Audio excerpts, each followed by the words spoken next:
What's up everyone, Darcblade here, returning with my Mass Effect 3 multiplayer class guide. Today we are going to be taking a look at an N7 character, the N7 Shadow Infiltrator.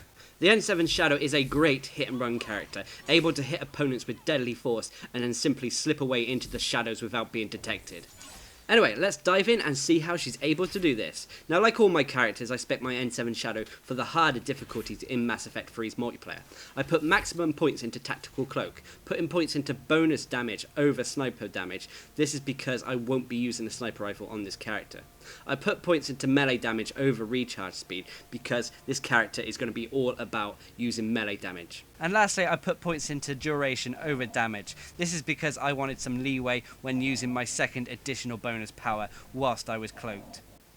I only put 4 points into Electric Slash. I know some people like to max it out and spam it, but I was going for a melee heavy build with the N7 Shadow. Thus, I've only put 4 points into Electric Slash, as I still want some medium range damage capabilities. I max out Shadow Strike. This is the bread and butter for the N7 Shadow, in my opinion. I put points into Shield Drain, so it gives me shields back when I'm using it on opponents who have shield protection. Also, the movement speed is great at getting away from danger. I put points into electric damage over recharge speed because I do like any damage that does a damage over time effect on opponents. Also, electric damage allows you to set up tech combos with Shadow Strike. And lastly, I put points into damage protection over damage. This is because Shadow Strike is a risky move and there is a high chance that you will take damage after using it. As for the N7 Shadow passive, I put points into damage and capacity to increase my power damage, reduce the weapon weight. I put points into armor damage over shield damage. This makes the sword that the N7 Shadow uses more fire based, as the electrical side, which deals with shields, is covered by Electrical Slash and Shadow Strike. I put points into Martial Artist because it seemed the obvious choice. Lastly, for durability and sword damage, I went for durability this time, although looking back, sword damage is just as viable. I just wanted a little bit of extra health and shields. As for weaponry, I went for medium to long range weapons. This is because at close range, the N7 Shadow has all its melee capabilities at its disposal. At medium and long range, it needs a little bit of extra help, especially if it doesn't want to put itself in danger. So almost all the weapons for the N7 Shadow can be viable. I went with a good assault rifle and a pistol. I also chose weapons that were able to be customized and be attached with equipment that was able to increase my overall melee damage. Now, the N7 Shadow does not rely on its weaponry as its main damage output. It relies on its powers and melee capabilities. So don't weigh yourself down with heavy weapons, because having a long recharge timer can be detrimental to the N7 Shadow. Anyway, let's get into the main part of the episode and talk about the N7 Shadow Infiltrator's moves and abilities. Its first move, the move that is key to all infiltrators, is Tactical Cloak.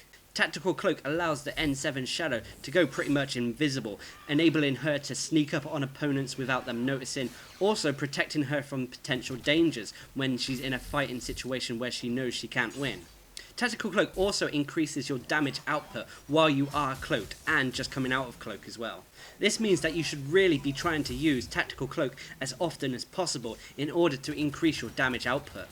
Now, unlike some of the other infiltrators, I don't use a sniper rifle with the N7 Shadow, and thus I haven't put points into sniper rifle damage in the Tactical Cloak tree. Instead, I've put points into bonus power, allowing me to use 2 powers without breaking cloak. This allows the N7 Shadow to use Shadow Strike or Electric Slash, or a combination of both, twice in one Tactical Cloak duration.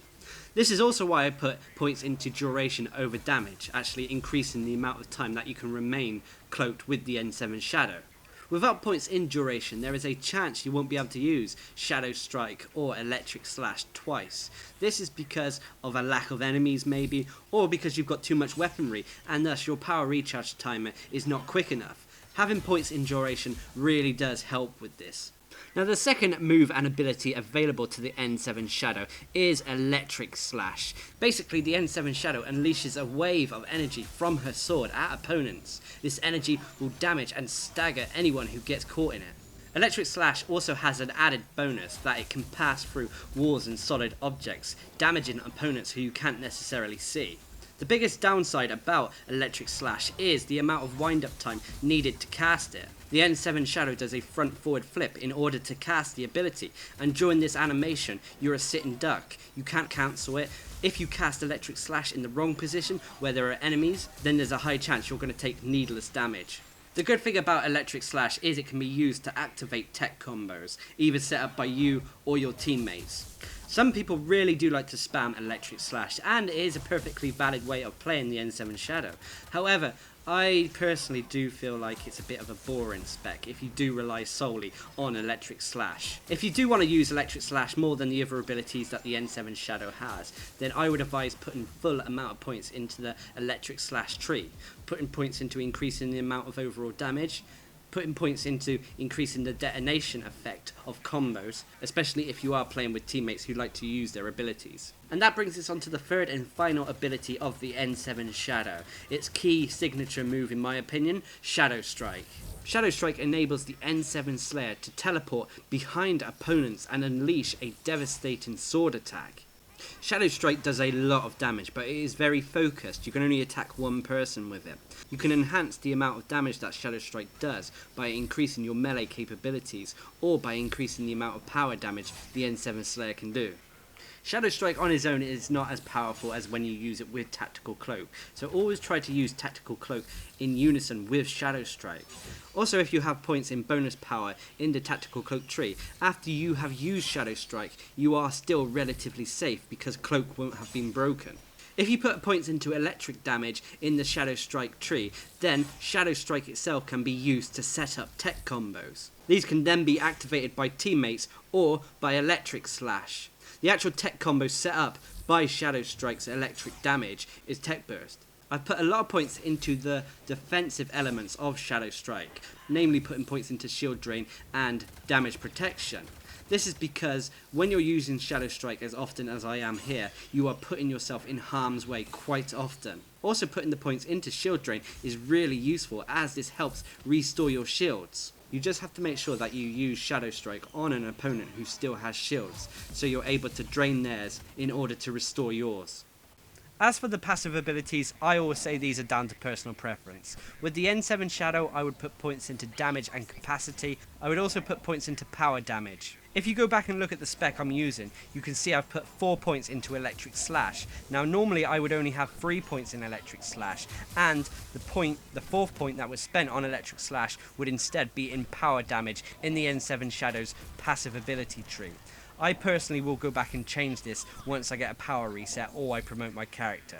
Now, instead of having fitness, the N7 Shadow has Sword Mastery as her second passive ability.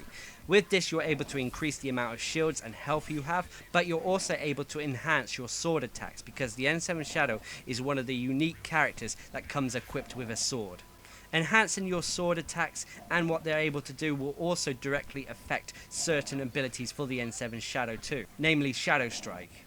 I put points in Sword Mastery into armor damage over shield damage. This is because Shadow Strike and Electric Slash are both electrical based attacks, and thus I want something that is more focused and better at dealing with armored opponents. I put points into Martial Artist. This is because this talent really does complement the N7 Shadow when you're playing her as a Shadow Strike melee based character. Lastly, I put points into durability over sword damage. Both are perfectly viable though, but I wanted to go for the more safer route of giving myself more health and more shields. Now, the N7 Shadow as a race is a human-based character, but she has enhanced acrobatics. She is very quick and very nimble. She doesn't have the highest health and shields, and they can't be complemented or enhanced that much at all. But she has increased mobility and is able to avoid a lot of damage thanks to her speed. She also has a nice acrobatic dodge ability that enables her to avoid slow-moving projectiles with ease or get out of the enemy's line of fire quickly. Now, one of the biggest things about the N7 Shadow as a race is that she comes equipped with a sword.